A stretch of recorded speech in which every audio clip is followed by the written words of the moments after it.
I know. Are we ready? All right, I'm going to call the meeting to order. Regular meeting. Okay, roll call. Joni is absent tonight, excused. Attest to publication. I saw it. Did you too? I saw it today. Approval of the agenda. I'll make a motion to approve. I'll second. Motion by Tina, seconded by Shelley. All in favor of approval of the agenda? Aye. Opposed? Motion carried. Will you read them? Here. Shelley, will you please read the district mission, vision, and values? Bangor School District Mission, Vision, and Value Statement. Mission, Bangor Pride, a small school building big futures. Vision, an innovative small school through personalized learning and relationships for all. Value, student-centered, safety, opportunities for all, small class sizes, fiscally sustainable, foster community, continuous improvement, professionalism. Board of Education collective commitments. As a member of the Bangor School Board, I will be an active listener who is open-minded, respectful, and inquisitive. Together, with one collective voice, we are committed to forward-thinking while strategically prioritizing for our students, staff, and community now and into the future. Thank you, Shelley. Thank you. All right, public comment. All right, minutes from November 13th.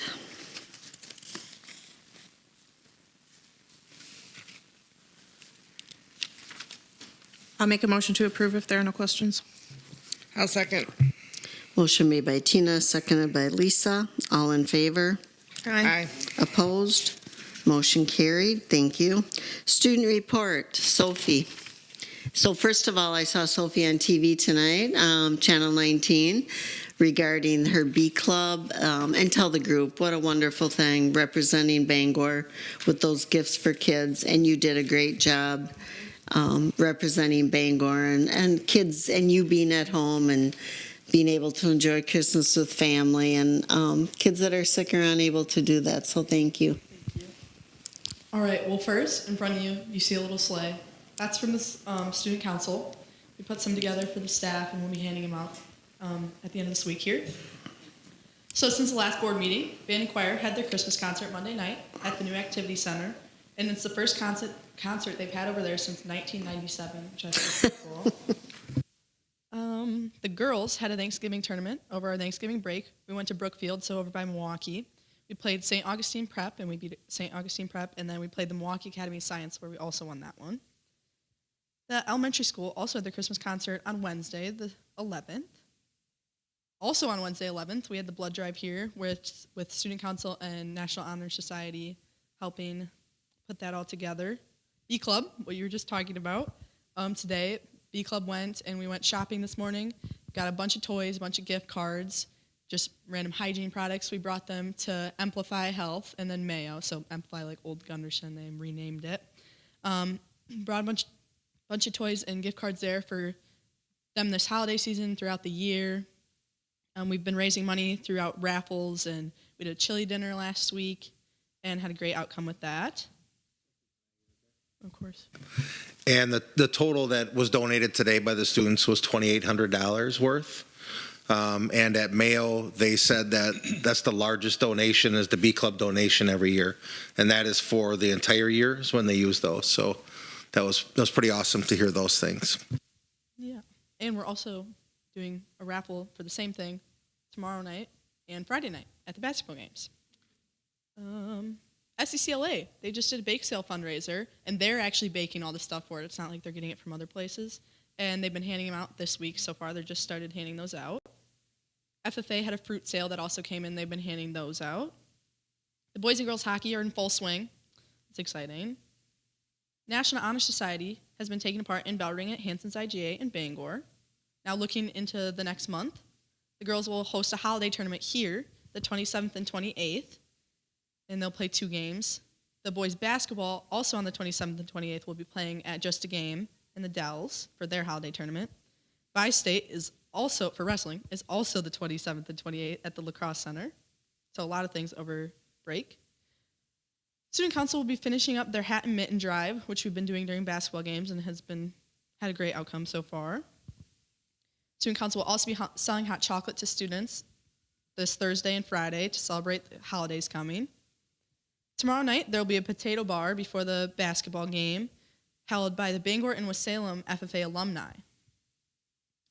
Thursday, January 9th, students will be presenting their National History Day projects for the local competition, which is here at school. The middle school this Friday will be going to see the new Mufasa movie before it even comes out or something like that, which is kind of cool. Oh yeah, it comes out that day. They're going to Sparta to see that.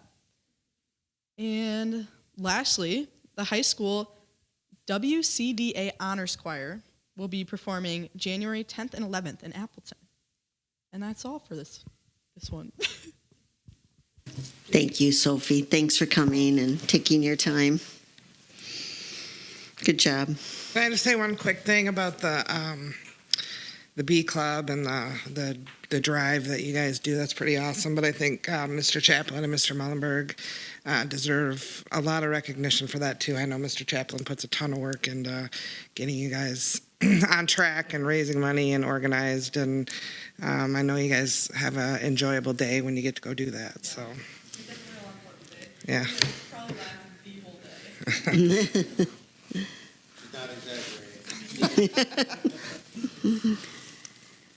All right, thank you. And thank you, Mr. Chaplin. All right, moving on to the board president's report. Notice of school board election. The following seats will be up for election on April 8th. Shelley Piskey of the South, Joni Wilcox at large. If you have questions, I direct you to Jean. She knows the process. If you have any questions, I would direct yourself to Jean. So next thing is move the January regular meeting date. We would like to have it moved from January 8th to January 15th. And I need a motion for that. We had talked about that in the past.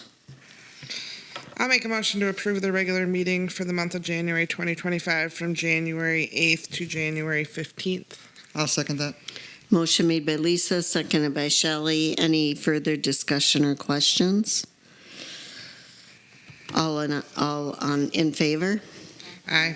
Opposed? Motion carried. Thank you. Committee reports, building and grounds.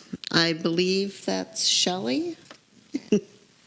Building and grounds met the end of November, or November 20th, I guess. What was that? Yeah, I don't remember meeting her. That seems so long ago. It does feel like a while ago, but what we did. Dr. Braca, please add. Yeah, to your... we went through the project to date, kind of summarized all of the changes that have happened during it, kind of highlighting the fact that all of the change events that occurred with unforeseen circumstances and things that popped up along the way were all funded by the contingencies built into the project. So still within the approved project budgets, but we got a chance to really kind of look at those numbers. Some of the things were more frustrating than others. Some of them made perfect sense that, yeah, we could have never seen that and we had to take care of it, or yeah, it was the right time to take care of it. There was definitely some frustrating things as well. We've shared, and I've shared at a number of meetings, we had really hoped to run well enough on those contingencies to be able to do the boilers here at the middle school, high school. And we talked a little bit about that we're not at that amount to be able to do the boilers, but we are still to the positive, and we'll have the ability to pick off a couple of other small projects here as we get things finalized at the end of the projects. Part of that building and grounds discussion too was also Fund 46, and we kind of made the decision. We have Fund 46, a large portion of that money in a 12-month CD, making a little bit better interest, and we made the decision to let that roll forward another year because we didn't feel, even though we couldn't get to the boilers, that we wanted to dip into Fund 46 right now to get to those boilers because they are still functioning, and we thought we could wait a little bit longer on that. So it would have been a nice two out of the end of the referendum, but right now we'll just continue to maintain them and be ready with all of the design work and everything ready for them when that comes out. So again, I met with Craig for just a few minutes today from Nexus. There has not been a whole lot more clarity, but I do anticipate us having, I'll say, in the neighborhood of $50,000 to $60,000 left to kind of work with on some smaller projects as we finish things out, and we'll be in conversation about those once we kind of wrap things up at all of the buildings. So I'll talk a little bit more about the building and grounds about the facility down the road. So that was mainly it. If there's anything else, obviously Shelley remembered. No, exactly. I do remember the meeting. I do have to give a big thanks to you and how you did advocate for, like I said, the unforeseens that should have been foreseen. Was very frustrating, and to have you go back at Nexus on pretty much, yes, those charges, but some of the refunds that we got were significant, and that was nice to see on that final layout and how you advocated for that, and I do appreciate that. Thank you. I'll second that. As Shelley said, it was important that I think we had that voice and someone to look at it, because when Shelley and I did both look at it, we had questions, and you could say that you did ask about it and you did investigate it, and it wasn't just a number on a piece of paper. So it was beneficial. All right. Thank you. Well, I would like to thank the Building and Grounds Committee through this whole process. I remember in the beginning all the hours that were put in for choosing Nexus, and it was a lot of work, and thank you, because the end project is beautiful. And thank you, Dr. Braca, for all of your work as well. The Policy Committee has a meeting for January 6th at 5 o'clock. Financial documents. Yeah, I did. I did not get any questions on those. If you have any, fire them away. We did note last month that some of those utilities were running high. They're slightly improved in what you see in this month's. Not tremendous improvement, but they're slightly improved. Remember, we're seeing them a month in advance. We just got the bills for this month and are paying those, and we're seeing a dramatic decrease from these last two cycles, kind of back more to that normal range. So we'll figure out what normal means moving forward. But we were, Angie and I were both pretty excited to look, not that you're excited to pay a bill, but we are excited to see them come back down after what we've seen over the last couple of months. So hopefully things are normalizing there. So if there's any other questions, otherwise we'd look for approval of the financials. I'll make a motion to approve the financials as presented, including Fund 21 checks, general account checks, and December 2024 financial. Second. Motion by Shelley, seconded by Kelly. Any other questions, comments? All in favor? Aye. Opposed? Motion carried. Thank you. School report cards, data, and action plans. Yeah, I think I'm just going to start this out by you really want to see the competitive side of the two principals sitting down on that end of the table. Show them a school report card and try to make sense of why it changed from the year previous. These guys have dug in really deep to do that. So I'm going to let them talk about each one of the buildings a little bit. I think, in general, you're going to see all of the last year's and all of this year's report cards in there. We went up by 7.7 or 7.2 at the elementary school, which is outstanding. We went down by 0.9 at the middle school, high school, and then just barely barely squeaked up a little bit as a district. So it's like doesn't make sense how you can have as much growth as we did at the elementary, very little loss at the middle school, high school, and then not go up much as a district. But these guys have worked incredibly hard, and you'll probably hear a little bit of the frustration in their voices. We always want to be better, but we definitely have learned some things as looking through this. So I'll let these guys share a little bit. We'll have a little discussion and go from there.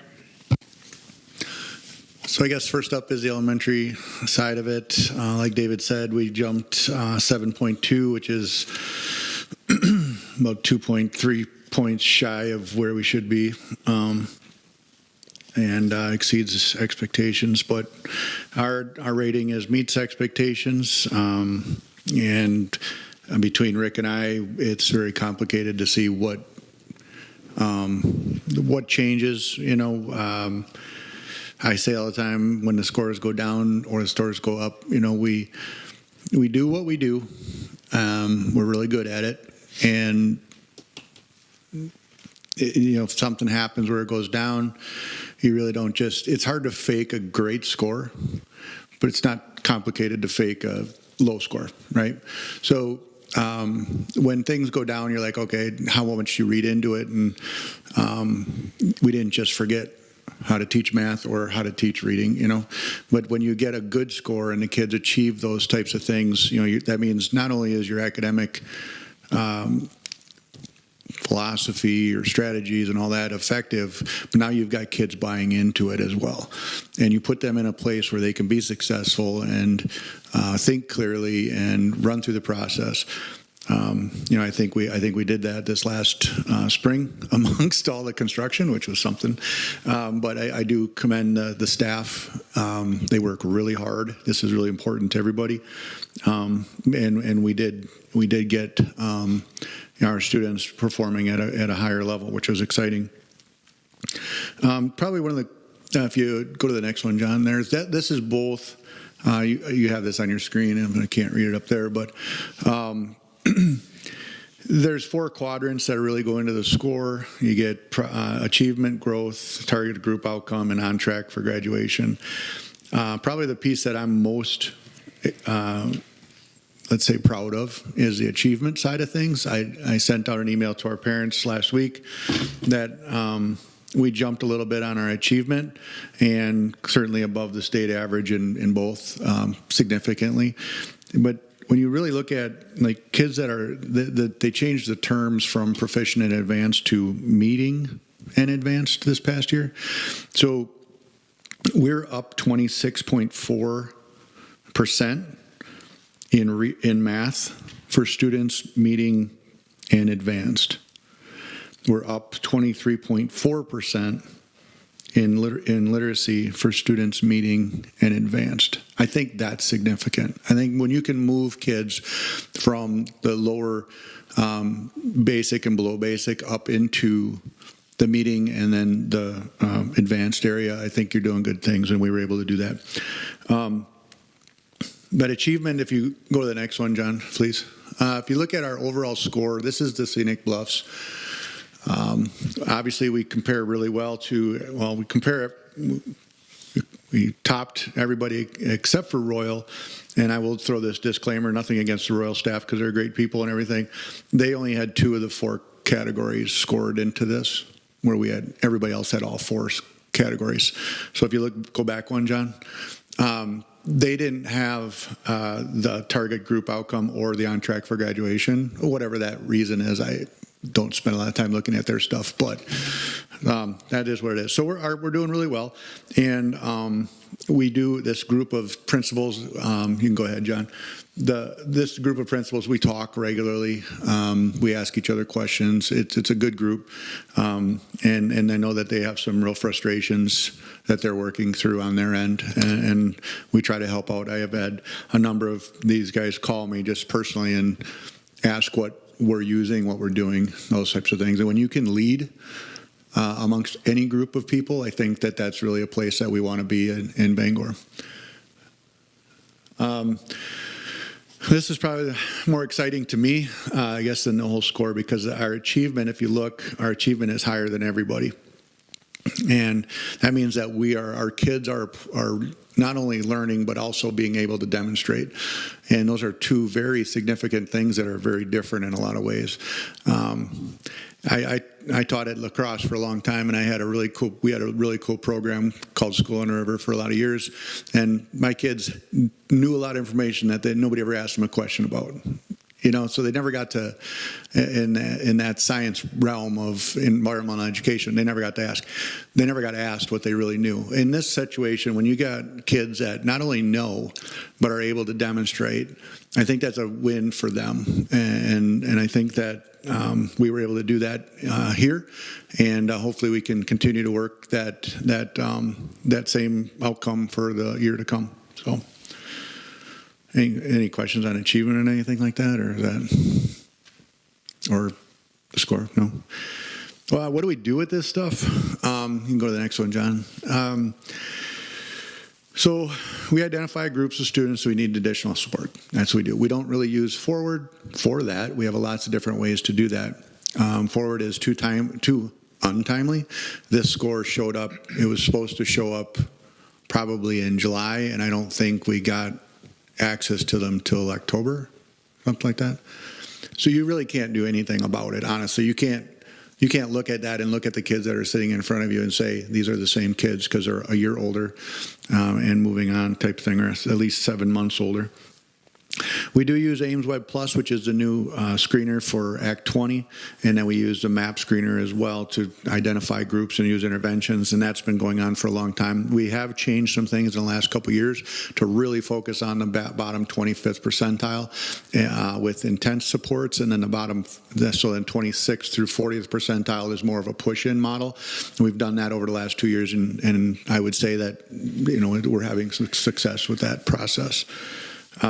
Target groups, I just said, bottom 25th and 40th percentile. Our title staff, Melissa and Diane, do an awesome job of identifying, not only when the kid is identified, now you take a look at what skill set each one of those kids may be short on. And now you group those kids together. They might not get the same score, like let's say on a screener, but they might have the same skill deficit. So you group them together so you're working in 2 to 3, maybe 4 kids, but you're working on a similar skill set. That's kind of how that works. Then the flip side of that is communicating with the classroom teacher, who is also aware of what those kids' deficits might be, and then using their Tier 2 time, RTI Tier 2 time, to support those students in the classroom. And then during the PLC process, particularly on Thursdays, is our formal meeting. I'll tell you right now, they collaborate daily, sometimes hourly. But really, it's more formal on Thursdays, and they look at the data. So they look at, this year we changed it up, where now they're meeting, and one of the first things they do is look at a data point or a data source, and they're looking at what the kids did well. Like, what did the kids that got it demonstrate?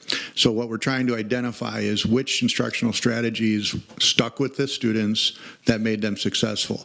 And then you look at the kids that did kind of okay on it and see, did they have some reference to the skill set that I'm just going to say the top group you had or demonstrated. And then thirdly, you look at the kids who didn't get it, and you say, okay, what did they miss? And then, but what we're looking for is not to fix, how do you say this?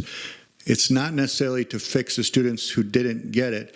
It's to expose as many students to high quality instructional practices as you can. And when you identify in a PLC process the high quality instructional practices, the whole team then uses those high-quality instructional practices either to reteach or to put in their notes and teach the next time around with that sort of thing. I hope that makes sense.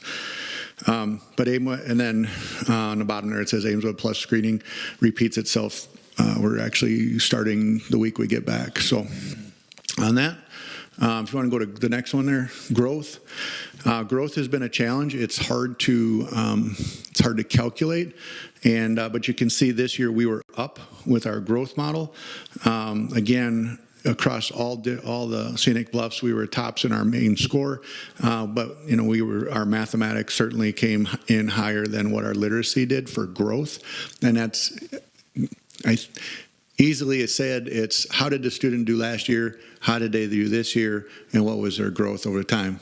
I wish it was that easy. It's not, but that's kind of the premise behind it, I suppose. On that, you can see Royal didn't have. Actually, I was wrong. They didn't have their growth when why? I don't know that question. And if you go to, I had a chronic attendance on here the last year. If you want to go ahead, John. This is something that was kind of interesting and something that Rick and I both have been working on over the last couple of years, but just bringing down that higher number of students missing. And you can see we're almost back to 2021 type numbers. And getting close. And I think we all agree that if we have students in front of our staff, then we're going to do good things. So that's kind of one of our goals, that we're continuing to monitor and work on. So that's my report for the elementary. Any just general questions or anything? I can go on for hours if you want to, but.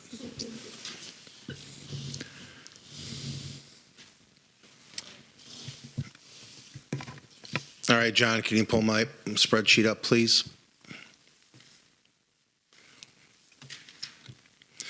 All right, I'm going to give you a little bit different synopsis. You'll probably sense some of my frustration. Obviously, we went down a little bit, but if you look at the way that they measure things, so there was those 4 quadrants where it was growth, achievement, and then they had the other 2 on the bottom. So if you look at the percentage, last year, economically disadvantaged, 26.6%. This year, 32.3, or 2 years ago, and then last year, 32.3. When that number goes up, they put more emphasis on growth, the percentage. Okay? Mike's number actually went down there, so it was more on achievement.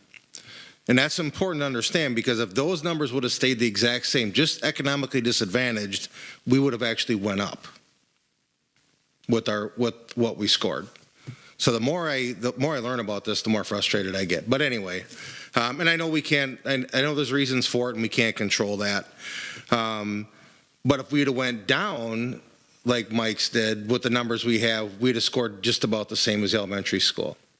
So it's not doom and gloom. Our achievement was actually higher last year. We were second in the conference in achievement. Cashton was just barely ahead of us again, and then it was us, and then it was everybody else. So I didn't go to staff and say, geez, what are we doing? I mean, it wasn't that. And so what I did is I put a year-to-year comparison, and then you can see the priority weights. Our achievement last year, or 2 years ago, was 30.6% weight, and then last year, 26.8. So I mean, when you're putting more weight on the growth, obviously we're focusing on growth. Just like Mike said, that's but we had some gains in growth as well, so I'm proud of that. And then growth went from 19.4 to 23.2. And then the target group outcomes, we made some gains there. That's the bottom 25%, so I'm happy to report that as well. And then on track to graduate. We graduate every kid, but their numbers that they use are, we'll get into that. So achievement, we went from 57.9 in our priority area to 58.3. You can see we made gains in math, and we stayed the exact same in ELA. So overall, achievement up. Like I said, proud of that. Growth, down just a touch. Our ELA went down, but our math went up in growth. And then our target group outcomes, our achievement stayed the same for them. We grew, our growth number went up. Chronic absenteeism, one of the reasons I reported to you about first quarter absenteeism is I'm tracking that every single week, and that is a priority, and sending out a lot more letters and things like that. So those numbers are trending in the right direction right now. Melanie and I just met again yesterday to go over where we're at, and I'm sending out some more letters tomorrow. So that is getting better, but I will continue to report on that every single quarter. So that area, that hurt us in that target group outcome, obviously. Graduation's 100%. That chronic absenteeism on that on track to graduate, you can see that over those 2 years we went the wrong way. But our graduation is up. So on track to graduate overall, we went up to 86.2 from 86.1. Eighth grade math went up substantially over the state average, so very proud of that. Our advanced courses, we have more students taking those as well. And then you can see with our dual enrollment like ECCP and Start College Now that you always approve, you can see where we improved on that. The state average is 25.7 and we're at 62.4. And more kids taking advanced classes. Those are our AP classes. So some good things there. Like I said, my frustration is when that growth and achievement number changes, that fluctuates your numbers the way they calculate it. And yes, I want to get better at everything. And yes, I want us to be higher than elementary school. There's no doubt about it. I want us to be at 100 and them at 99. So, because I want them to do well also. But so when I presented to staff, you could just see everybody, when I presented the report card, was like, you know, I mean, it feels like you get kicked in the gut a little bit. But then when I broke it down like that, they're like, okay, so we didn't just fall off the map achievement-wise and those things. So what are we doing? Well, there's a number of things. Continuing with the absenteeism, you know, like I just talked about. We make calls on every single one of them. I'll report to you every quarter on that. Our Cardinal Honors Study Hall, Dave Luke and I run that, like we're talking about in there. So now we can get kids that are missing assignments and things some extra help in really small groups. So that's a good thing as well. And that typically will be some of the kids that are struggling a little bit more. So that's a nice way to be able to address that. Our PLC meetings weekly focusing on our assessment data for classroom. And I did share all of the forward data with broken down by standard, how our kids did with our ELA and math team. So we had some good discussions there. And then if you're wondering what the target group outcomes are, examines the students with the lowest test scores. That's the target group. That's what they call that. And we're addressing that with our middle school interventions as well. We actually have interventions for our bottom 35%. And Mike was talking about 25%. So I feel like we're able to raise the bar a little bit more on that because we have a lot of very high achieving students. In order for us to fill our interventions, we're able to do that. So they kind of focus on who needs the support the most. And I feel like we have those supports in place with our Cardinal time and then also our interventions there. So those are the things we're going to continue to work on. Even though I may not be sitting here next year, I want to see what it is next year because I know the work that we're doing, it is the right work. And like I said, our achievement continues to do. We're getting there. You know, as Mike said, we all want to be higher. We want to be exceeding. And I do believe the path that we're on, we will get there. I'm not sure on that economically disadvantaged number. Obviously, if it's lower at the elementary, then that's probably what's coming our way. So it's hard to say on that, but that has continued to increase. And I look back historically, in 2018, we were exceeding expectations, but economically disadvantaged was below 20%. So as that number creeps up, then growth is a lot more. So if we'd have been there, we'd have been exceeding again as well. But we're not, and obviously we'll own that, and we'll figure that out as well. And I could talk forever on this stuff too, and I have all the conference things, and it's a little bit different because in conference, they get report cards, some of them for middle school separate than high school. You know, one of them, like we scored 60.7. There was one, I don't want to throw them under the bus or anything, but 46.6, 56, 58, it's just, and then some report 712. So it's not always apples to apples to our conference like it is for the elementary school. But like I said, we're second in achievement, and in growth, we're third. So we're continuing to work at it, and we'll never let up. The kids are worth it. So any questions for Rick or Mike? Thank you very much. U.S. News designation. I think it's important to note we get bogged down in that state report card and stuff, but one of the other measures, that is very public out there for how the community sees our schools is the U.S. News designation. Last year we celebrated that and put the banner at the elementary school. We made that list again this year at the elementary school, so congratulations to Mike in that building over there. Moving from 179 out of about 1,000 schools last year to 151 this year.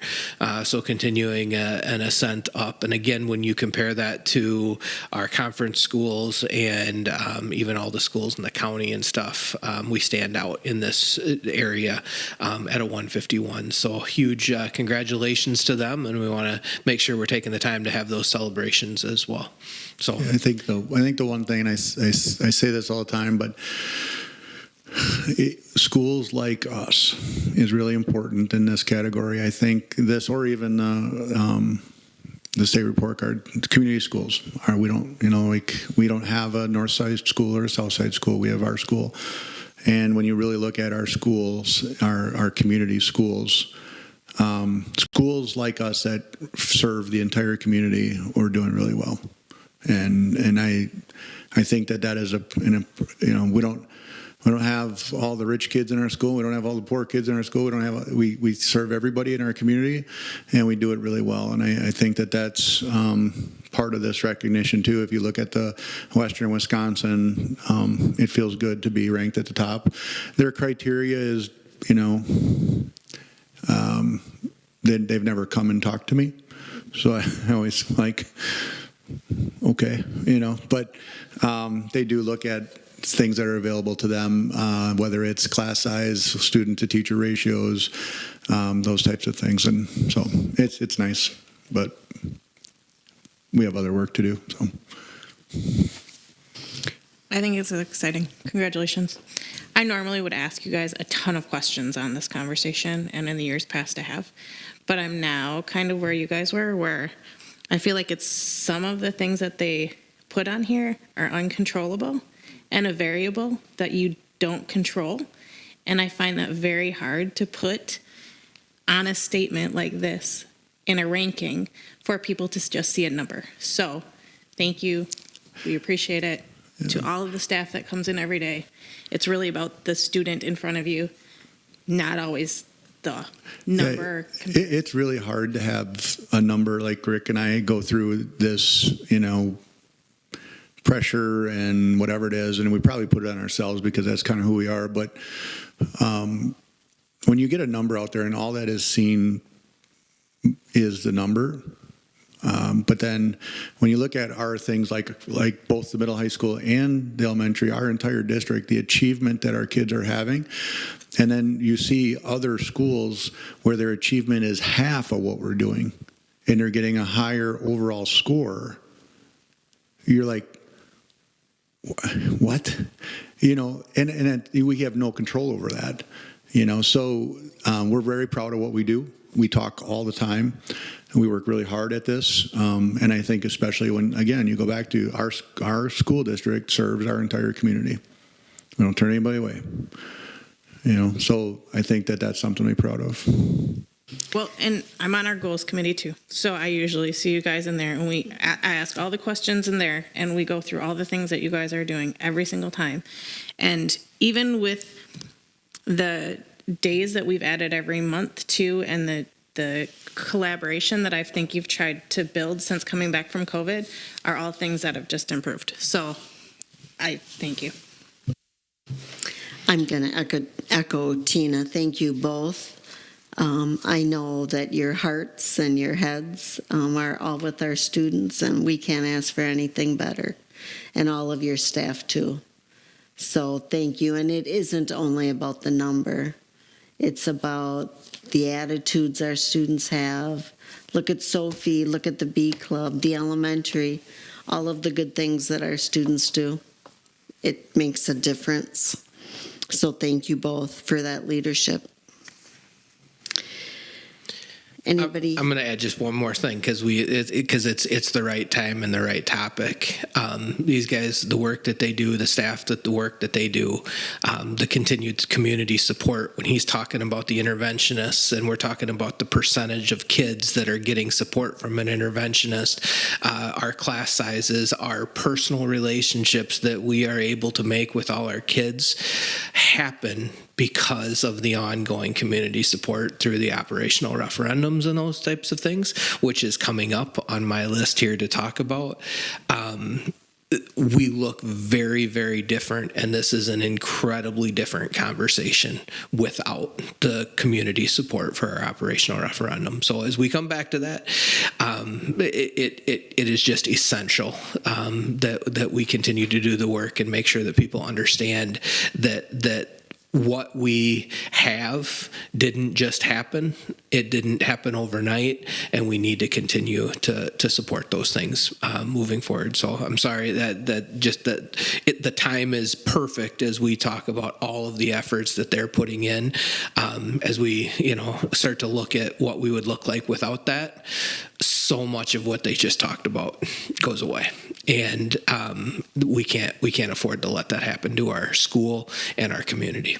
So it's just an important little note there. All right, sorry. Thank you. Perfect. Thank you. All right, moving on. Facility projects updates. Yeah, I gave a little bit of this, when we talk building and grounds, but we are getting very close on wrapping things up.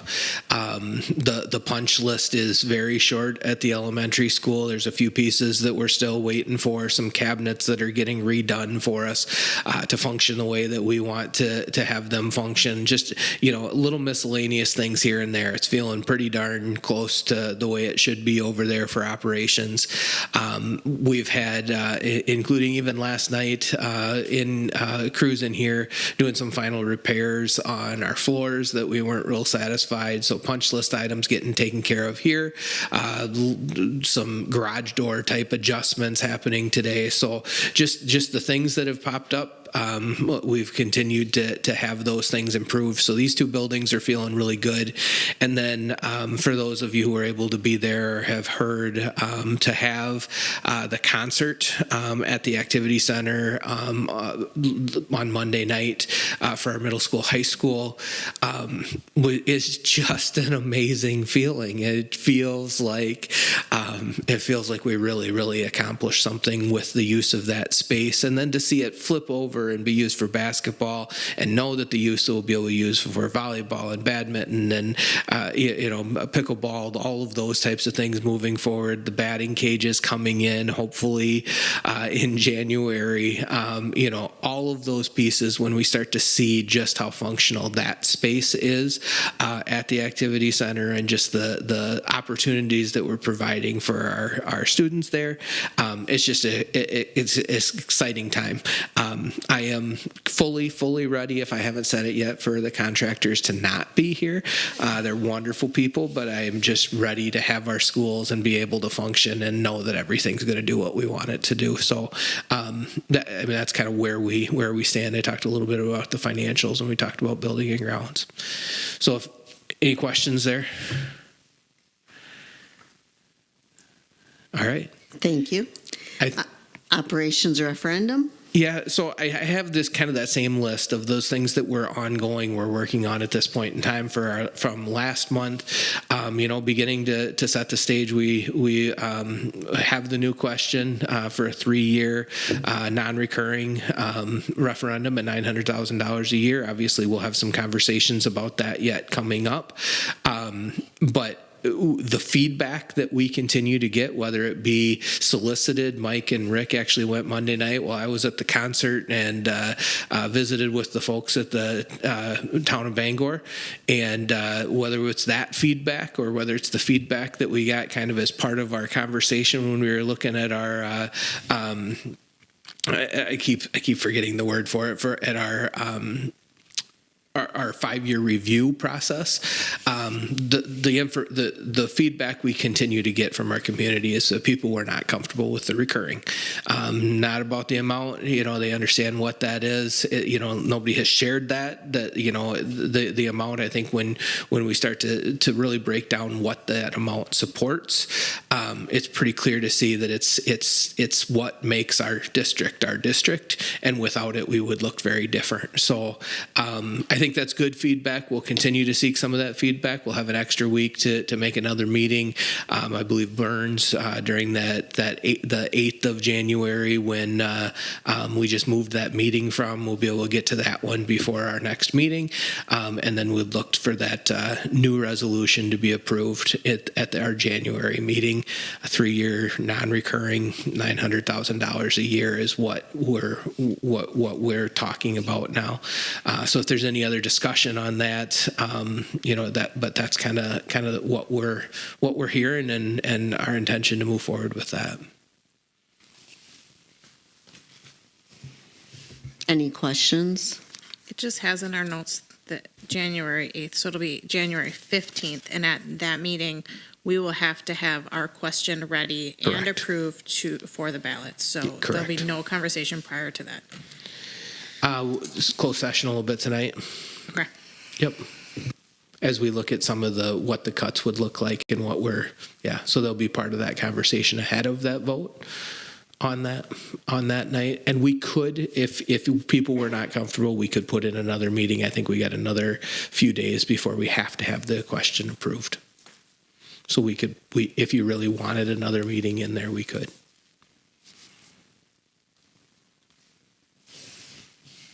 Any other questions?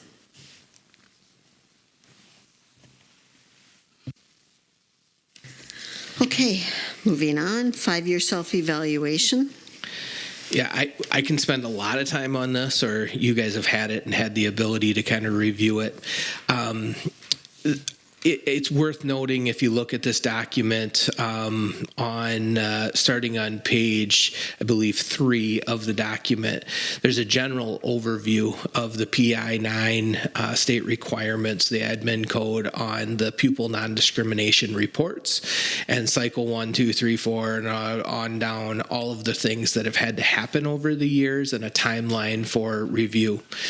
This particular review, in some levels, I kind of call an autopsy, because we were to pull data from the 5 previous years in a number of areas, including the policies, the types of classes, the curriculum, discipline, all of those different areas. And we had to really examine how are we doing with non-discrimination? Are we creating by policy or by practice processes and things that are discriminating students of whatever race or gender or whatever that may be. So we took all that data and we some of it was extensive, some of it was pretty we took samplings of data, those types of things. It really reviewed all of that information as an admin team, kind of summarized down what we saw and identified some of the areas that we're doing well and some of the areas that we need to continue to improve on, and some of the changes that we can make in those areas. We did that in each area. Once we created that documentation. We created this document. We did have a parent meeting where we opened that up for our parents to come in and sit down and chat with us. Dave, Luke, and Rick did a great job of helping put this document together. Mike and Josh helped as well. Hannah Schultz helped put it together. But Dave and Rick and I came in with a group of parents, and we went through the entire document and kind of talked section by section about what we saw and what we had learned. And I think To many levels, like I said, it's kind of an autopsy. It's already done. On many levels, it's a check mark that we've completed this process for the DPI.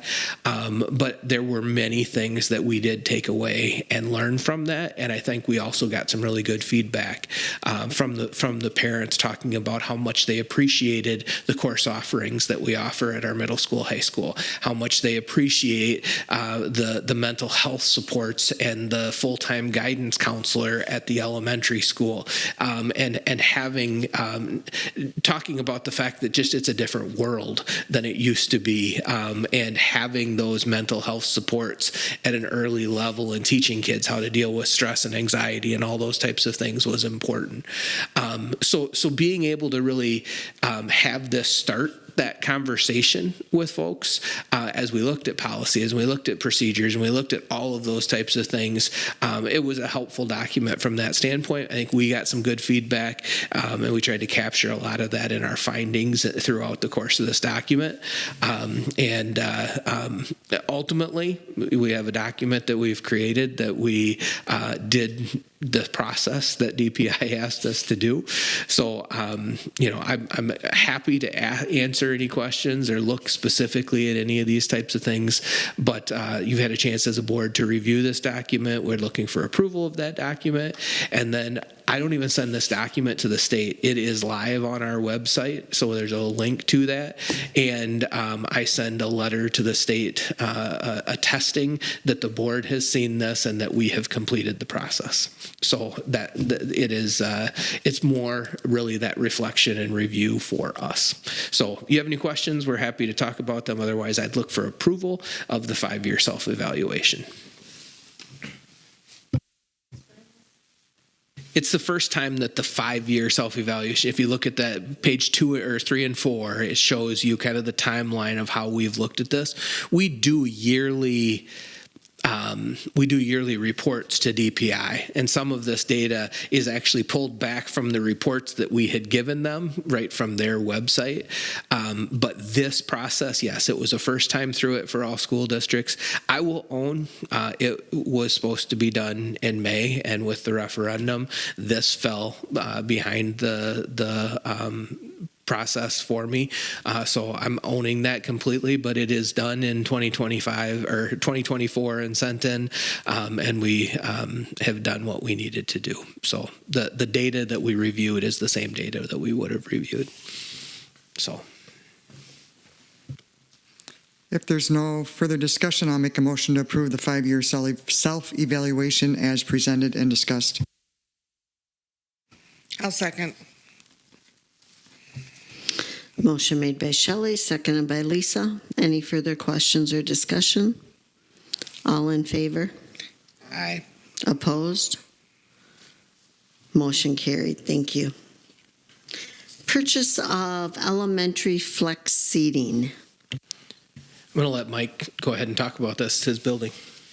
Yeah, so you've been over to the elementary where the concession stand is. I had talked earlier about what kind of seating would be kind of in that space by the windows between, I guess, the concession stand and the gymnasium entrance there. It's kind of a neat little space, but what to put there. So we had a PTO meeting, we talked about it.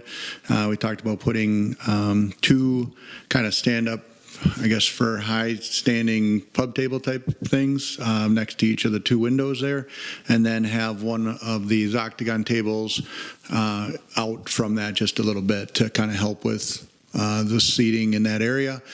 We can run groups over there. We can have, there's lots of different people that will use that space. But the PTO stepped up and are supporting, $5,000 of this. So I think that's great. And, I think that would be a space that is going to be used a lot, and seems to be fitting for that space. The question I have really is, it drives me crazy, the cost of setting up the logo on the table and then having the logo on the table. So if the school board would rather we not have the logo on the table, we would save ourselves some significant dollars. I see that, but it's the same table. So it's the one with it costs you the same whether you buy 1 or like 5, 10, you know what I mean? Once you to set it up type of thing. So it kind of is what it is. If that's something we want to do, I'm fine with that too. There's only one of these tables. And then the chairs that go around it. Yeah. I don't know if it's that important, I'll be honest, but I like it, but you know. So it's similar chairs, this table, 2 stand-up pub tables, and then 3 chairs around each of those. And you can see the pictures I don't think there's a picture of one of these tables in there, but he didn't send me one. And is this the cost with the logo or without? With the logo. And what's the cost without? Well, it would be minus, That- is it like $8.55 less? I kind of was like, whoa. It's on page 16. Yeah, The ones that did our tables here, so I don't know why it's the same setup charge. I don't know. Can the art department do something? Oh, possibly, but I'm just, Stencil it? I don't know. It would be very different than this table. correct.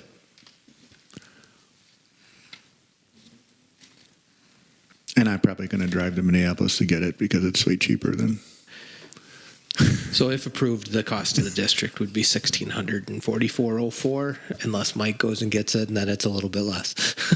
and then if we take off the logo, then it's a lot less. So. I agree with you. I don't know if a logo is required. I mean, you have a lot in there already, right?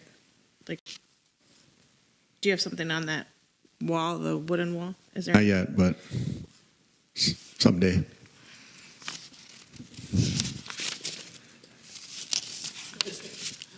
I don't have an objection not having a logo, but I'm okay with it not being on there. Or do you want it? I don't know. It's a lot of money. what did the PTO say?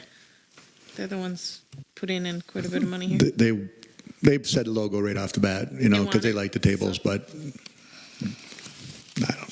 I don't know. I see that a little bit like the next one where the Booster Club has kind of donated the money to make sure we have the logos and make it look like Bangor and show the Bangor pride. So if that's part of it. True. I would say since the PTO is donating the majority of it, that we could kick in for the. So I'll make the motion then, I guess. I'll make a motion to approve the purchase of tables and chairs for the elementary lobby near door from Scholastic Equipment at a cost of $66.44.04, but the final cost to the district would be $16.44.04. I'll second that. Motion made by Lisa, seconded by Shelley. Any further questions or discussion? Did we plan on putting furniture out there? It's empty right now, but I mean, I think it's important when you're holding events, and especially in the gymnasium. I don't know what Mike's going to use it for other space, but there's nowhere really to sit out there, right? Correct. Well, yeah, it'll be used. There's no question about it. It'll be used by our families on middle school basketball nights, middle school volleyball nights. It'll be used a ton for our families. I don't disagree with that at all. I was just asking with the money that was remaining, if we were planning to buy that with the $5,000 that they're donating, think- all of the time that they put towards that was my only reason I was asking, so. I think we will cover that additional cost, likely with some of those things, some of the leftover dollars. I think there's significance in the fact that they're identifying it and wanting to have their Right there in the entry. stamp in that entry. Okay. Yep. Okay, thank you. I have a motion and a second. All in favor? Aye. Opposed? Motion carried. Thank you. Thank you. Thank you. Purchase of volleyball standards. Yes, so we've identified as we've done a lot of updates in two of our gyms that the volleyball standards that we currently have are old, especially with the younger students that had used the elementary school more this year than typically. We found that the old, very heavy systems were getting pretty cumbersome, and they're pretty beat up. They're hard to adjust for the different height kids and all of those types of things. So with a need identified, we really looked at a number of different options, and the current varsity set that we have, we approved about 2 years ago, and it's a great set. We've been really happy with it. It's handled itself well. So we'd like to keep that and buy 3 more that go like it, or just like it. So we would move that one to the elementary and put a brand new one at the elementary, and then have 2 brand new sets here in our main gym where we're hosting most of the middle school and high school volleyball type events. So we looked at multiple vendors, came up with a price of $13,800. We do have a group from FIVA, the field house in West Salem, that is using that space frequently. They would appreciate having a more adjustable, lighter weight system. They are willing and going to donate $3,000 towards this purchase if we move forward with that, and we'd appreciate that. And we don't charge them for the facility, so in some ways that's a nice little bonus for the district there. And we'd talk to the Booster Club, and the Booster Club is willing to cover about $2,000 for the cost of the personalization to make sure they show our Bangor pride on all of them. Again, there are ways that you could cut off a little bit of that by saying we don't need all the logoing at the one building, but I think it's not as expensive as the logoing on the table. Looking at maybe less than right at that $500, but just under that $500 per unit. So looking to get that approved at a cost of $1,380, but final cost to the district at $8,800. Just a question on the donation for the $3,000. That's just kind of a goodwill donation based on no charge. It doesn't have any implication on priority, gym space, that kind of thing. That is correct. Their priority level, they understand their priority level, and our athletics teams still have first priority in that space.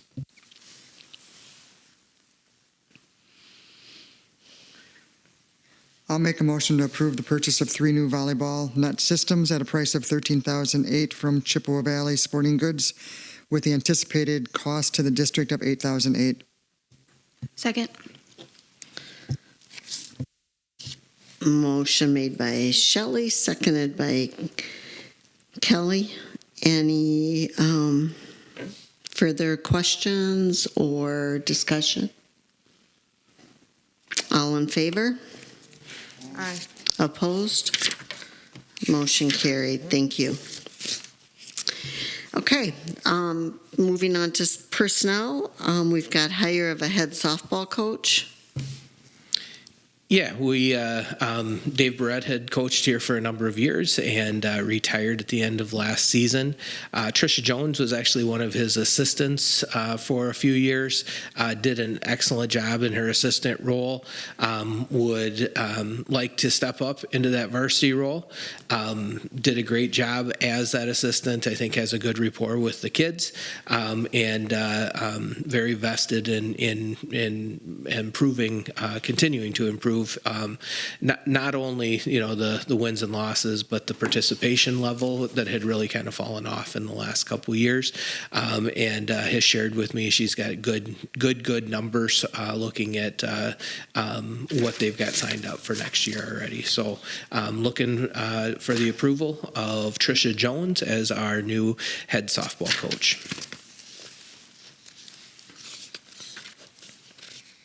I'll make a motion to approve the hire of Trisha Jones as head girls softball coach for the 2025 season.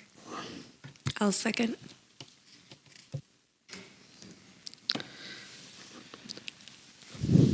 Motion by Lisa, seconded by Jessica. Any questions or further discussion? All in favor? Aye. Opposed? Motion carried. Thank you. Resignation, middle school, high school vocal music teacher.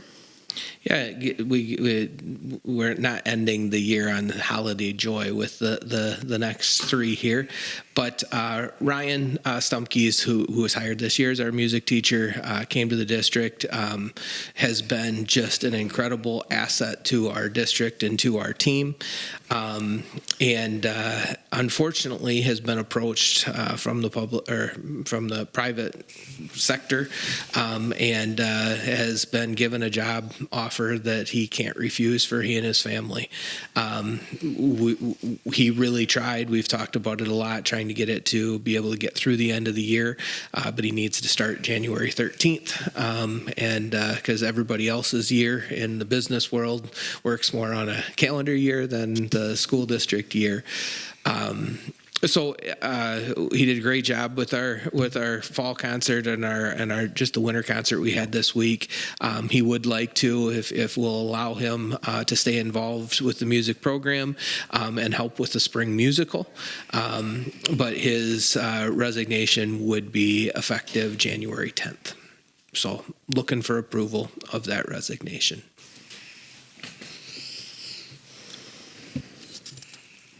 I'll make a motion to approve the resignation of middle school, high school vocal music teacher Ryan Stumpkes effective January 10th, 2025. I'll second that. Motion made by Kelly, seconded by Shelley. Any further questions or discussion? All in favor? Aye. Opposed? Motion carried. Thank you. Retirement of middle school, high school paraprofessional. Just a huge shout out to Jane Kapanke, 27 years of service to our school district in countless roles. And as we were naming them off in closed session tonight and talking about them, I had board members throwing out things that I didn't know that she had done in the past. So has really helped out the district in many, many ways over those years. And due to some health concerns, is looking to retire and spend a little bit more time with family. So effective date for her retirement would be April 25th, 2025. And we just want to thank her for her many years of service. And maybe, Rick, you've got something you'd like to share as well. Absolutely. On the last two, I'd like to thank Ryan. I think he's a phenomenal teacher. I hate to lose him, obviously. He and I talked about it quite a bit, and really it's an opportunity that he has that he just talked it over with his family and had to take that. As far as Jane, been here a long time with her, so she has done a lot of things, and she's been a staple at our school. Worked with, I can't even think of how many kids over the years, but I want to thank her for everything as well that she's done. She's been a pretty steady force in our middle school for the last, it's probably been at least 10 years in the middle school. So I just want to thank her for all of her service here as well. I'll make a motion to approve the retirement of Jane Kapanke effective April 25th, 2025. I'll second that. Me.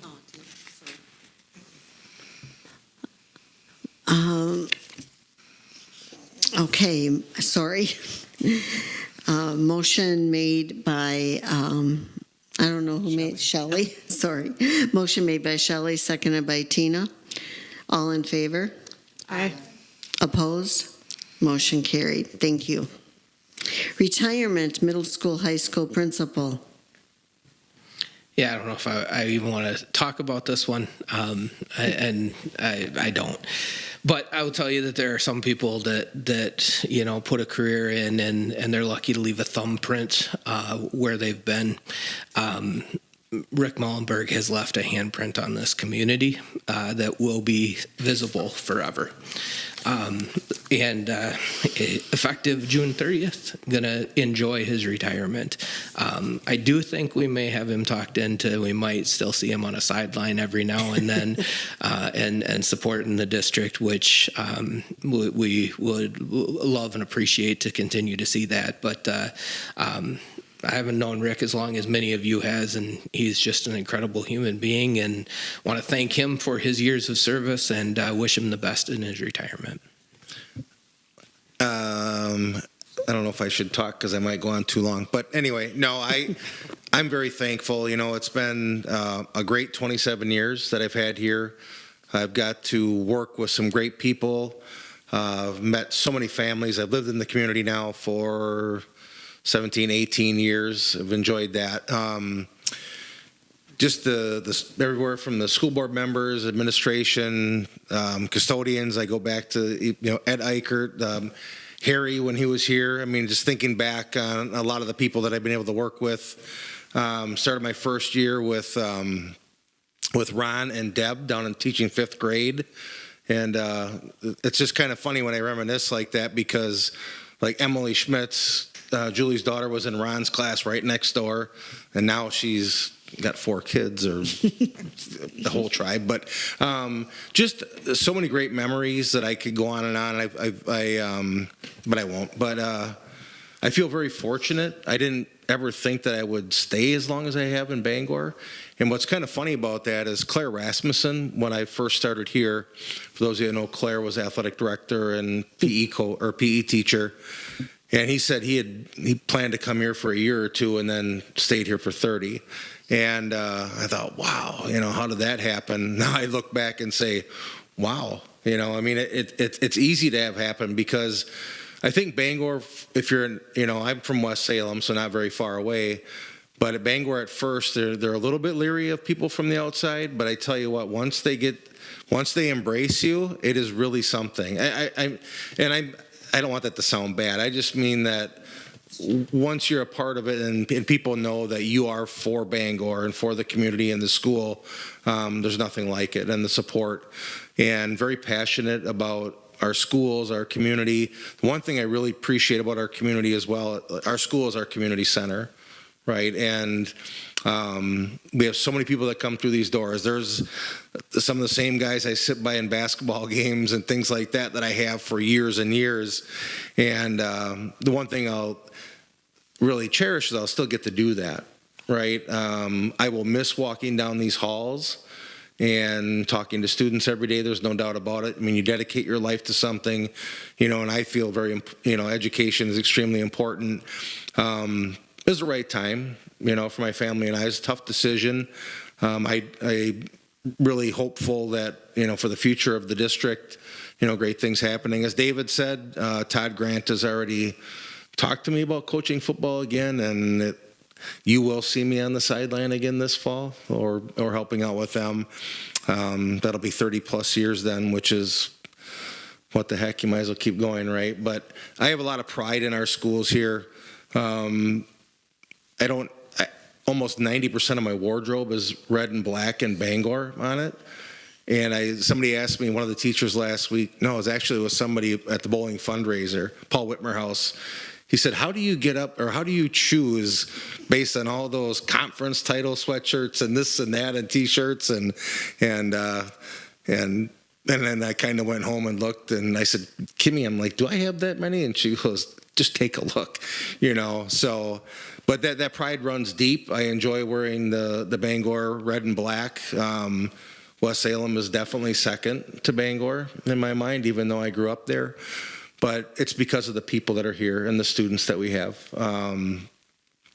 I'm so thankful and happy that I stayed here as long as I have, and then going through COVID, I feel blessed that I was able to work with the board that I was, Dave Lane and then David and then Mike were extremely helpful through that, because as we all know, those are very trying times, and people look to you for the answers that weren't available. But I mean, we met I mean, it was daily during those things to try to figure it out, and very strong team. We came out stronger on the other side. I think our staff was actually closer together. But like I said, it's a special place. I tell everybody when we interview them, it's a very special place, and they're fortunate to be a part of it.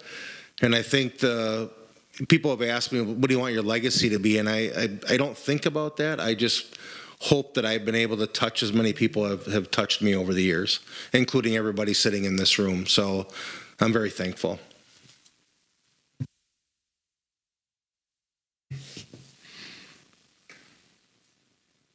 I don't know that anybody's going to make a motion. Thank you, Rick, for everything you've done. I haven't known you as long as some of these folks, but I appreciate all you've done for my family and the community, and you will leave a legacy. So thank you. I'll reluctantly make a motion to approve the retirement of middle school, high school principal Rick Mullenberg effective June 30th, 2025. I'll second that.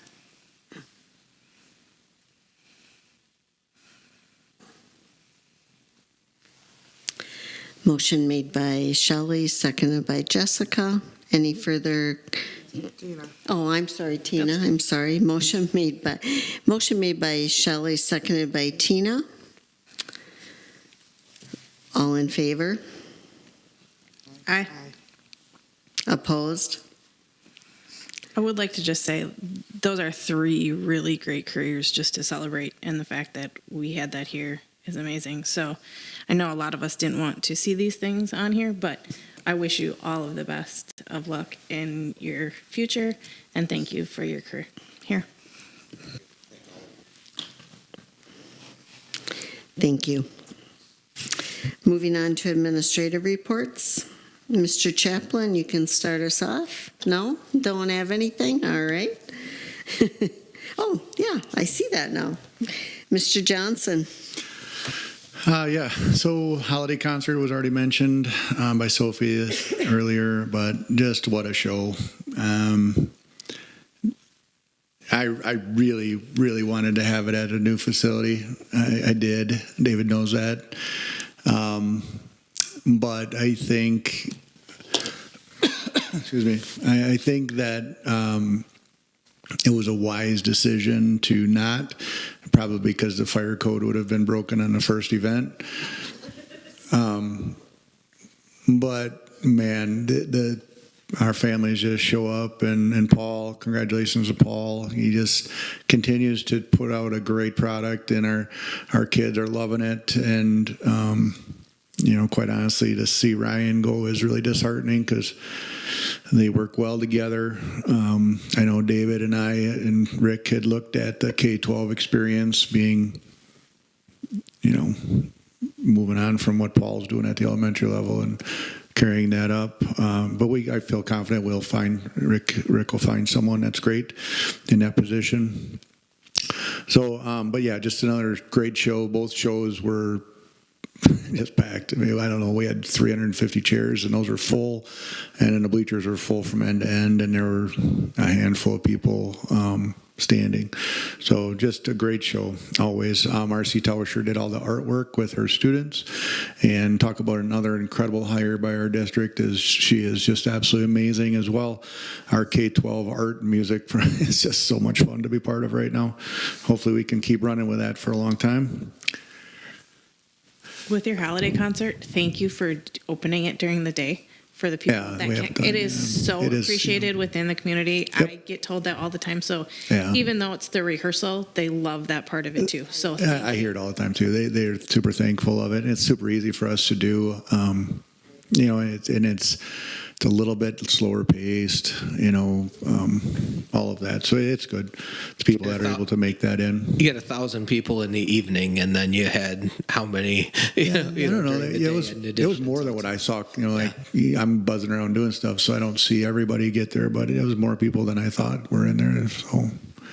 And the kids, so the school gets to come down and see the entire show as well. So all the students are in there during that practice time too. So yeah, I think that's really neat, that they get the chance to do that. we're trying to figure out ways to do this at the activity center, and we'll figure it out. But next year maybe. Holiday giving, just a shout out to, I think it's K-12, honestly, but our building, the high school and middle school do their thing, but we do ours as well. And we get a lot of donations from whether it's churches or different organizations to support our families. So the elementary has worked with 17 families, 32 students to give the holiday giving. So that's all put on by Matt Jacobson and Kelly Peterson, organize all of that. And just super awesome that the work that they do to stay on top of that. And it's heartfelt, and it's a good thing. And it makes the families happy and the kids happy, and it's just a good thing all around. I already talked about the U.S. News World Report thing. Fur trade talks, I don't know if you guys know this or not, but this is one of those fun things that I get to do every year. I get to go into the fourth grade classrooms and share the trapping history of Wisconsin and the heritage that we have just in our area. So really, I got to do that to the fourth grade here over the last couple of weeks, and the kids really enjoy seeing the furs. I have a collection of fur that I share with them, and that I always think my discipline policy, if I put a trap right on my table, that would probably change things up a little bit. No, probably change my employment up a little bit. But anyway, it's just a fun thing to do with the kids, and I look forward to doing that for many years. Friday, the 20th here, I've talked to you about Act 20 and the work that we are doing there, and I'll be honest, the leading work that we're doing there, I feel very proud of the staff and our work with Act 20, and the ability that we have to the ability that we've pushed ourselves to be in a place far, far away, more prepared and better than quite honestly, the districts in the area. But we're going to pull all of our data together. So we have our progress monitoring data going home on the 20th for parents to peruse over vacation and that kind of thing. We are seeing really good growth in our efforts. And then when we get back in January, we will start the process all over again, following Act 20's requirements. This time, though, they will take our data. The state will collect our data of the bottom 25th percentile students. So that they didn't do that in the fall, but we went through the whole process in order to get ready for this scenario. Looking good. We're excited about the scores. I know we're optimistic and everything else, so we'll see how that goes. But then we have all of our dates ready to go, all of our timelines ready to go that are all compliant with the law. So excited about those types of things taking shape. And then the last thing on there, just a shout out to the FCCLA. They donated a bunch of food items to our backpack program, and they dropped those off yesterday, which was pretty cool. So, Any questions for Mr. Johnson? Thank you very much. Mr. Mullenberg? Thank you, Julie. Staff gift giving for us, it's from our Jeans Day Fund. And I'm happy to report that this week, we are giving out the most. We're 36 students and 7 families, $3,826.39 that our staff have donated in to that. I don't think we've topped 3,100 in the past, so really proud of our staff for doing that. A lot of the ordering is from Ms. Schultz and Mrs. Adams.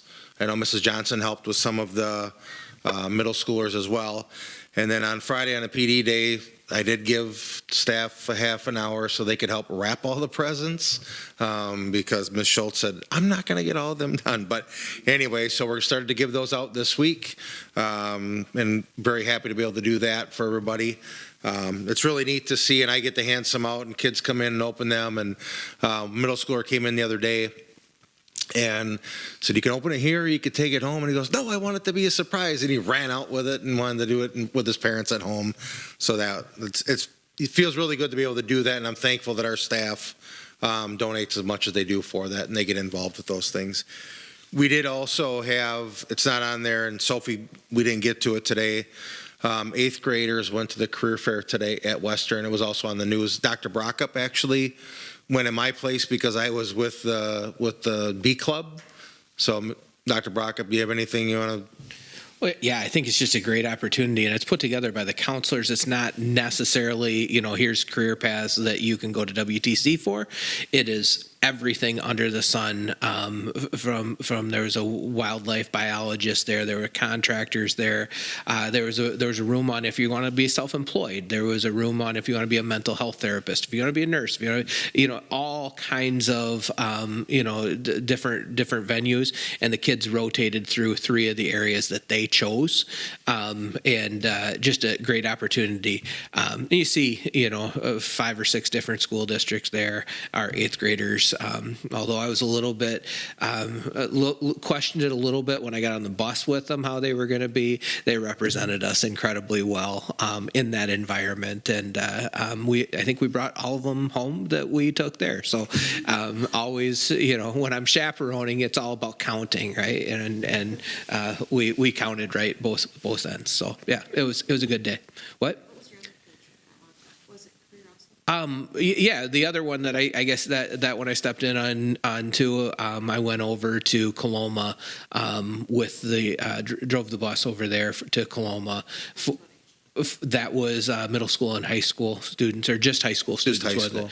And talking about the externship programs through the union there, Operators Engineers Union, and great experience there as well, where the kids got actually a chance to use some of the mini excavators and dig a hole. They have a room that the activity center would fit in. The entire activity center would fit inside of, to give you an idea of the size of this space. And it is sand on the floor, as deep as you can dig. And that's just the natural material of that area. And they dig, they lay pipes, they dig the pipes back up, they, do all of those types of things. They run blacktop pavers in there, like the paving machines. They run wet sand through it and pack it all down and do everything just like they would do a road. All of those types of things all season long, are, even through the winter when they can't be out on the site doing it. So another just great opportunity for our kids to learn another option for career paths as well. I love hearing those stories. So where did those fit in on your scorecard? Are those in the growth category? It didn't look like it. And I will say our students today for the B Club, we went to Farm and Fleet and said, okay, buy $1,000 worth of toys. We had lists from the hospitals, and it's the first group that we've ever had that actually hit 1,000 on the first time up to the checkout. And then shout out to Farm and Fleet, they gave us a 10% discount. Plus they were giving us $10 gift cards for every $50 we spent. So they're awesome with that. And then we went to Target, and I think we spent another $1,000 there. And then they also did some things like that. And then there's other places that donated. But then we went to both hospitals, and the kids were just great. I mean, a couple people would ask me that were patients coming in, oh, what group do you have? And this is so neat because they put everything in front of the Christmas trees, and then get some pictures and things, and then they told the story. And then we take them to eat. That's always like, okay, how's this going to go? And one of the things that you learn is that when you do that, they don't all get that same experience. Like today, one of the students ordered chicken Alfredo, and they said, would you like it blackened or regular? And he said, what's the difference? So it's just kind of neat when you see some of those, and oh yeah, I'll go with that. And but they were awesome at the restaurant as well. And then I always tell them if they're good, we'll take them to Pearl Street Ice Cream. I'm surprised at how many have not been there, when we live that close. So go down there, and believe it or not, half of them did not order any ice cream because they were so full. But no, I'm always very proud of how our kids represent our school. And I know Ms. Schultz has told me in the past when they've taken kids to 8th graders, how our kids they seem to be better behaved than a lot of the groups that are there, and our expectations are high with that. So yes, not just the academic part, but when they're representing our school. So we're proud of that also.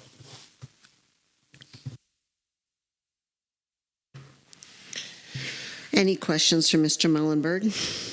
Thank you. Dr. Braca? Yeah, I just got a few notes on here. Fund 46 we talked about earlier. We did let that roll forward for another year. New interest rate is 4.55%. There's about $450,000 in that account. A little over $350,000 is in the CD. That was what we locked in last year, so what we let roll forward. So good chance a year from now we may increase that amount in the CD unless something pops up that we are foreseeing needing that in the future. So just a heads up on that. Congratulations to Lindsay Payton, our district library media specialist. She is our official library media specialist in license as well. She, like many library media specialists, will start that position without their certification, then they need to go through a lengthy class and portfolio process to get their license. And she worked really hard on that over the course of a couple of years to get that done, and has completed that. Was very excited to send out the email with her certificate that she had completed that, and Mike and Rick and I all got to celebrate that with her. So I wanted to share that with you as well. Act 10, one of those conversations that you'll hear if you turn on the news, some of the conversations about Act 10, some legal findings with that there's been portions of Act 10 that have been found as unconstitutional, so that there may be changes there. Everything that we're seeing, that I'm seeing on the legal side of that, is that legal process is not yet complete. So there's really nothing that changes for us at this moment in time. We have been fortunate, and I think our staff has been fortunate to continue to have the BEA throughout, with or without Act 10. And I think we've been really fortunate to have a good relationship where we can sit and we can talk, and all of us want to continue to move the district forward. So I don't anticipate any major changes right now, but if anything does come as that process continues, I will be sure to keep you guys updated on that. Summer childcare agreement I have on here just because I want to give you a heads up. I think first of all, Mike and I sat down with Josie from Learning Wagon, and things are going incredibly well, to say the least, at the elementary. Mike has had experience in other districts. I have had experience in other districts with an in-school option, and have had some challenges along the way. We're not seeing those now. I think things are really, really flowing well. Numbers are good. I know there's still room for a couple of other kids in the program, so we're really happy with how that's going. They are interested in hosting the summer program here that would wrap around with our summer school, and then would go through the rest of the summer as well.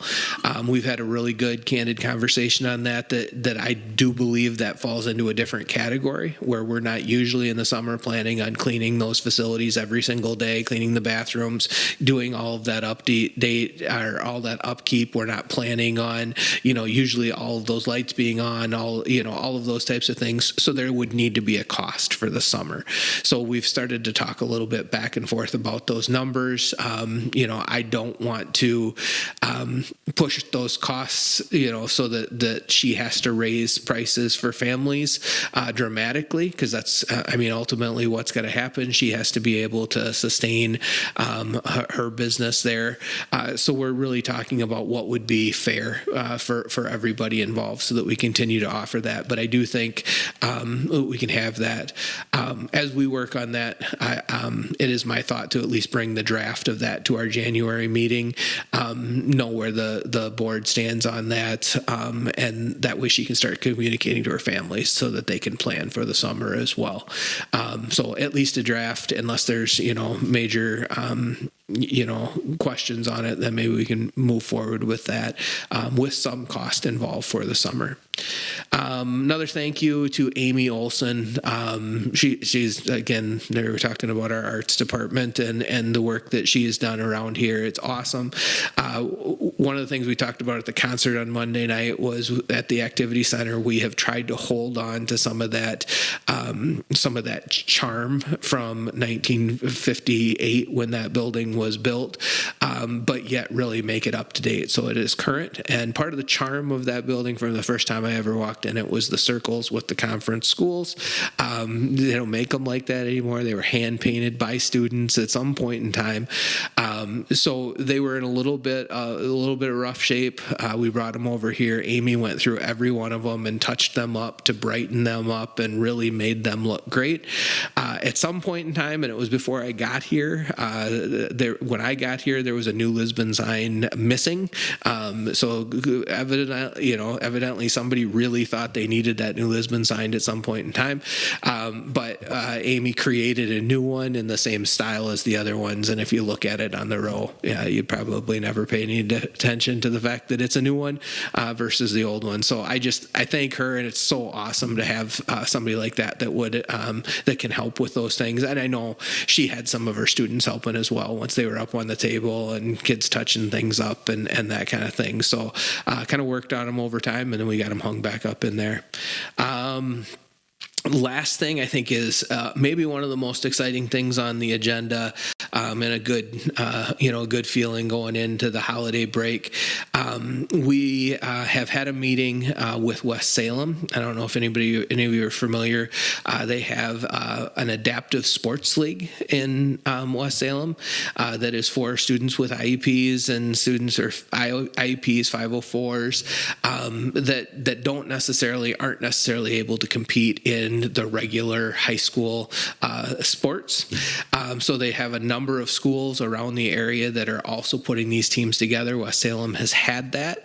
And we basically said, that sounds amazing. We don't have enough that would have our own team at this point in time. Could we co-op with you like we do with our other sports? And they are open to that. So Ryan Reber and I are kind of going back and forth a little bit, just kind of get the language. It's not a huge cost program. It's not WIAA, so it's not official, but we do want to have some documentation in place and approved by both boards. So I wanted to share that with you, that we're working on that. And again, at the January meeting, we're hoping to have some language approved by their board and our board to provide that opportunity for kids. They have 3 different seasons. They play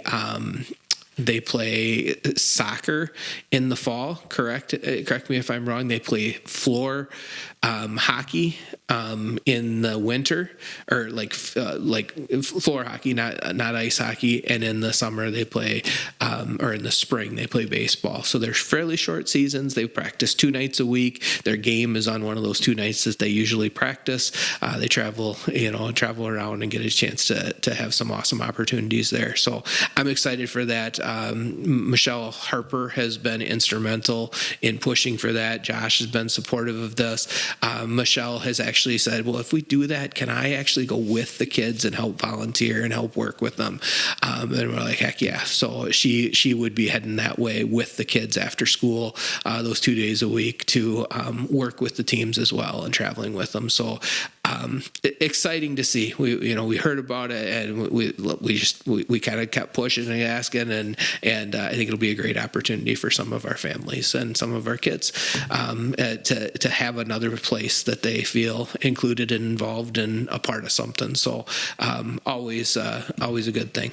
So yeah, that's my report for tonight. Any questions for Dr. Brockup?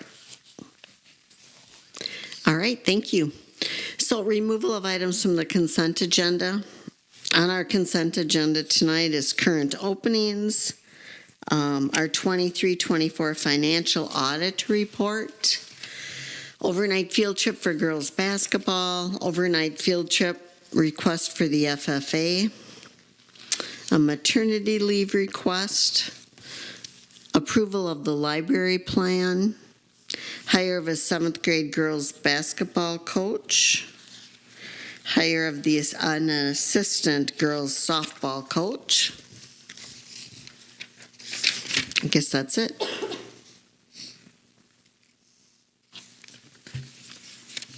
I'll make a motion to approve the consent agenda. I'll second. Motion made by Shelley, seconded by Lisa to approve the consent agenda. All in favor? Aye. Opposed? Motion carried. Thank you. So we will now adjourn to closed session. I need a motion and a second, and then we'll do a roll call vote. We haven't done that for a while. I'll make a motion to go to closed session. Second. Motion made by Shelley, seconded by Kelly to adjourn to closed session. Roll call vote. We will start with Tina.